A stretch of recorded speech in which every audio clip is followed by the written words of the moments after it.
So I recorded a recent video on this idea of the single employee principle. Quick review on this is that you have a board who comes together and is really leading the organization. They're setting the vision, where are we going.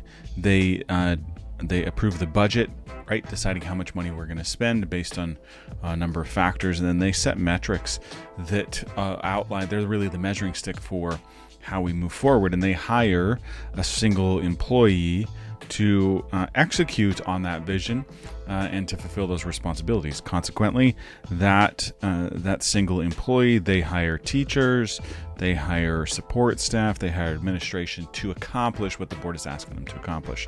One question that we didn't address in that idea of the single employee principle is that how does this look different over time? The reality is that there are three phases to maturity when it comes to a board and how a board interacts with this single employee. In this first one is really the do stage, where the board, while they do have a single employee, they end up fulfilling a lot of duties that team execute. So while they have a single employee, they still offer to come in and execute on, maybe they're mowing the lawn as a part of their service, or maybe they are helping to lead part of an auction.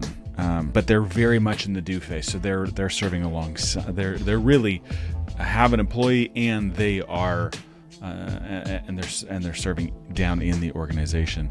Second phase of maturity would be managing, where in this stage they really are coming more alongside, making sure that the executive director has the training that they need, where they're supporting, making sure that leader is aligned, that they have some clarity on where they're going and how they want things managed. So they're really managing inside the organization. And then finally, the board is in its final stage, is really leading, where really all they do is sit and talk about. But they are purely focused on setting the vision and the metrics, and just checking into with the manager, with their executive director, their principal, head of schools, to make sure that they're aligned, and they help that leader they remove barriers for that leader. As where in the managing one, they're much more hands-on with executive director, helping them make decisions, being a little more hands-on in asking questions about how to execute on things, and they might not be in the weeds, but they're still somewhat there, helping to execute, trying to make this transition to just to leadership. It's very much like parenting, right?